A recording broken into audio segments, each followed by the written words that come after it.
23 मार्च 1987 को हरिद्वार, जहाँ पर हर की पौड़ी है और गंगा पवित्र मानी जाती है गंदी होने के बावजूद भी, तो वहाँ पर 23 मार्च 1987 को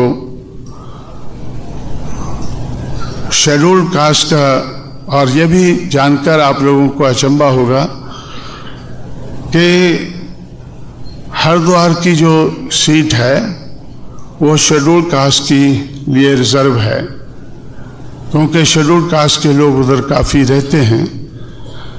इसलिए 23 मार्च 1987 को वहाँ जब उपचुनाव हुआ, जो शेड्यूल्ड कास्ट मेंबर पार्लियामेंट था वो मरा, तो उसके बाद उपचुनाव हुआ पार्लियामेंट का।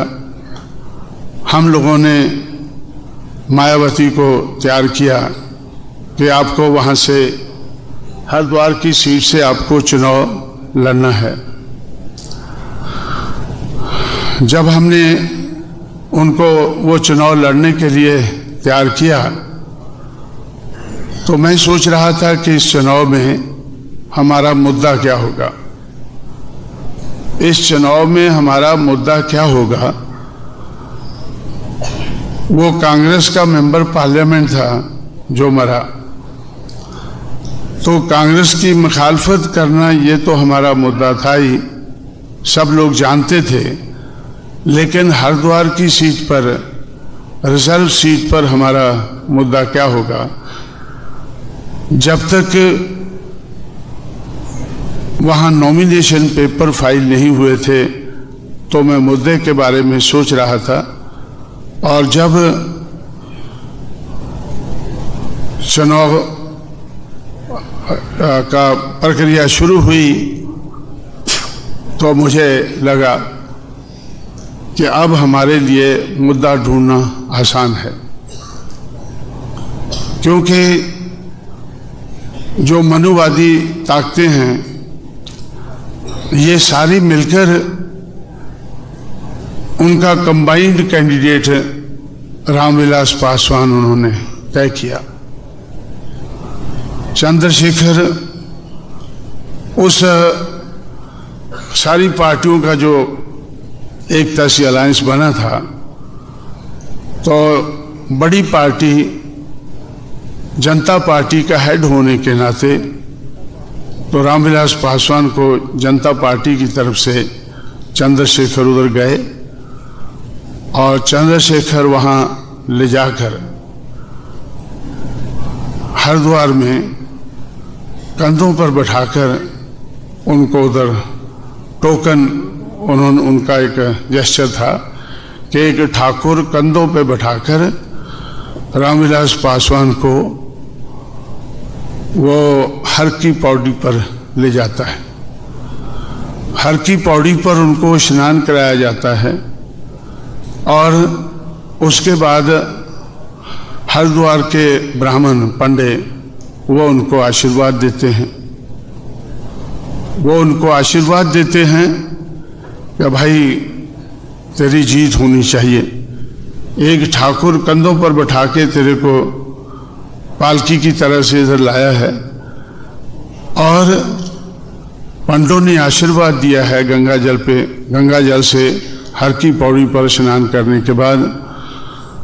तो इसलिए दूसरे दिन पेपरों में हेडलाइन आई कि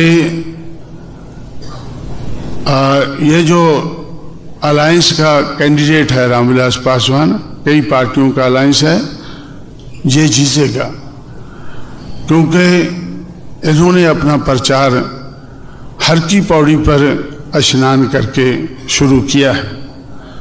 हर की पौड़ी एक पवित्र जगह है, गंगा के ऊपर एक पवित्र जगह है जिसको हर की पौड़ी कहते हैं।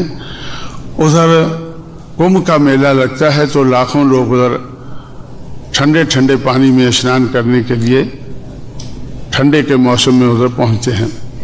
तो इसलिए रामविलास पासवान की जीत निश्चित है, क्योंकि एक ठाकुर उसको कंधों पर बैठा के लाया और हर की पौड़ी पर उसको स्नान करा के पंडों ने उनको आशीर्वाद दिया है, ब्राह्मणों ने आशीर्वाद दिया है, इसकी जीत निश्चित है। तो दूसरे दिन ही कांग्रेस के कैंडिडेट का बयान आया, जो शेड्यूल कास्ट का की तरफ से कांग्रेस पार्टी का होम मिनिस्टर था यूपी में, उसको कांग्रेस ने मेंबर पार्लियामेंट के उपचुनाव के लिए खड़ा किया, होम मिनिस्टर होने के नाते कि इसके जीतने के ज़्यादा चांसेस हैं। तो उन्होंने कांग्रेस पार्टी ने खड़ा किया और उसका बयान आया कि भाई रामविलास पासवान ने तो अभी स्नान किया है, लेकिन मैं तो बचपन से इधर स्नान करता रहा हूँ, क्योंकि मैं हरिद्वार का ही रहने वाला हूँ। ये तो बिहार से चलकर आया है और मैं तो हरिद्वार का ही रहने वाला हूँ और बचपन से इधर स्नान करता हूँ, इसलिए जीत मेरी निश्चित है। तो हम लोगों ने सोचा कि भाई चुनाव तो हम भी लड़ रहे हैं, रामविलास पासवान को ये सारे विरोधी दल लेकर आए हैं, चंद्रशेखर नंगा होकर धोती लगाकर, पूरा नंगा नहीं हुआ, धोती लगाकर, तो कमीज वगैरह उतार कर वो इसको उठाकर उधर नहाने के लिए आया। और उस वक़्त पैसा लगाने के लिए तो ये एक और ब्राह्मण है, ये कर्नाटका का एक ब्राह्मण है ना जो मुख्यमंत्री रहा उधर, हेगड़े, तो हेगड़े भी साथ में था, हेगड़े भी उसके साथ में था, वो पैसे की थैलियां वो लाया था। और ये आपका मधु दांडवत है, वो भी साथ में था। ऐसे कई लोग थे। तो उन्होंने रामविलास पासवान को उधर स्नान कराया। तो हमने सोचा कि भाई हमें क्या करना चाहिए। तो जो हर की पौड़ी, तो हमने भी इसी को मुद्दा बनाया कि ये लोग रामविलास पासवान को खड़ा करने वाले लोग और राम सिंह को खड़ा करने वाले लोग ये कहते हैं कि हर की पौड़ी पर गंगा पवित्र है, लेकिन बहुजन समाज पार्टी का कहना है कि हर की पौड़ी पर जहां लाखों लोग अपना बदन धोते हैं, वो इसको गंदा करते हैं। इसलिए हर की पौड़ी पर गंगा गंदी है।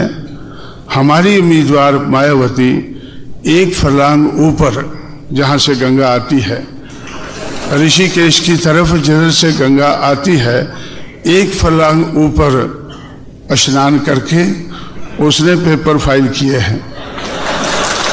तो इसलिए अभी ये चुनाव का मुद्दा बना, हरिद्वार के चुनाव का मुद्दा बना कि हर की पौड़ी गंदी है, गंगा गंदी है या चंगी है। तो ये मुद्दा चुनाव का बना और हमारा प्रचार ज़्यादातर यही था कि हर की पौड़ी पर गंगा गंदी है। अगर जो लोग इसको पवित्र मानते हैं हर की पौड़ी पर, वो वोट देंगे। उनके दो उम्मीदवार हैं, एक रामविलास पासवान है सारी विरोधी पार्टियों का मिलाकर, एक कांग्रेस का उम्मीदवार है राम सिंह। लेकिन जो लोग समझते हैं कि हर की पौड़ी पर गंगा गंदी है, उनकी उम्मीदवार मायावती है। इसलिए हमारी अपील है उन लोगों से, सिर्फ उन लोगों से जो ये समझते हैं कि हर की पौड़ी पर गंगा गंदी है, वो मायावती को वोट दें, बहुजन समाज पार्टी को वोट दें। चुनाव हुआ और मैं आप लोगों को एक दुख की बात रखना चाहता हूं कि चुनाव में हमें पैसे की उस समय बहुत ज़्यादा कमी महसूस हुई। अगर उस वक़्त मेरे पास 1 लाख रुपया होता, जो 1-1 लाख हराने के लिए मैंने 200 कैंडिडेट को दिया पिछले चुनाव में फरवरी में, अगर 1 लाख रुपया मैं रेज कर पाता तो हम उसी वक़्त वो चुनाव जीत गए होते। लेकिन बहुत मेहनत करके सारे देश भर में बामसेफ के लोगों से अपील करके मैं सिर्फ 87,000 रुपये इकट्ठा कर पाया। 87,000 रुपये से हमने वो चुनाव लड़ा। और जब काउंटिंग हो रहा था तो मैं कुछ समय मायावती के पास बैठा था काउंटिंग देखने के लिए। फिर मैं घूमने निकल गया काउंटिंग में, तो फिर मैं रामविलास पासवान के पास चला गया, क्योंकि उधर जब अनाउंस होता था लाउड स्पीकर के ऊपर पहला राउंड, भाई पहले राउंड में राम सिंह को 8,000 कुछ वोट पड़े, मायावती को 8,000 कुछ वोट पड़े, और ये रामविलास पासवान को 187 वोट पड़े, और आर.एल. कुरील को 2 वोट पड़े। आर.एल. कुरील भी 77 में जनता पार्टी की तरफ से मेंबर पार्लियामेंट था। जनता पार्टी की तरफ से आर.एल. कुरील मेंबर पार्लियामेंट था, जो उस एरिया में सर्विस करता था, और रामविलास पासवान भी मेंबर पार्लियामेंट था। ये एक्स मेंबर पार्लियामेंट दोनों उधर लड़ रहे थे।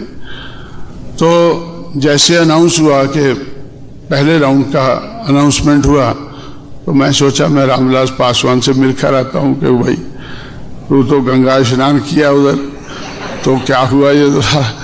तो मैं गया उनके पास, मैंने सोचा यार गंगा पे स्नान करना तेरे को ठीक नहीं बैठा। 187 वोट तो तेरा कुछ भी नहीं है। मायावती को 8,000 मिल रहा है और राम सिंह को 8,000 मिल रहा है। तो दूसरे राउंड का फिर अनाउंस हुआ, तो वो दोनों 15-15 हज़ार का क्रॉस कर गए, और रामविलास पासवान ने भी 200 का टारगेट क्रॉस कर दिया, और कुरील को 13 वोट पड़ गए। तो मैंने सोचा कि भाई जब वो बैठा था, मैंने सोचा यार भी चाय पीते हैं, थोड़ा बातचीत भी करते हैं। तो चाय मंगाई तो रामविलास पासवान ने, मैं थोड़ा और देखने चला गया इधर उधर।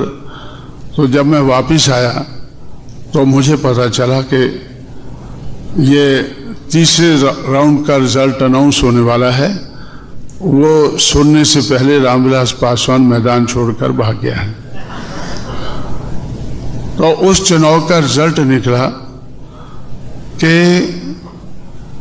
1,49,000 1,49,000 वोट कांग्रेस को पड़े, और 1,36,000 वोट मायावती को पड़े, और 32,000 टोटल 32,000 रामविलास पासवान को पड़े, और 100 से कम आर.एल. कुरील को पड़े। तो जब हमने ये रिजल्ट देखा, जब वो निकल रहा था रिजल्ट, मुझे बार बार ऐसा लगता था कि ये रिजल्ट तो हमारे हक में हो सकता था। मायावती उसी वक्त MP बन सकती थी अगर मेरे पास 1 लाख रुपया चुनाव लड़ाने के लिए होता।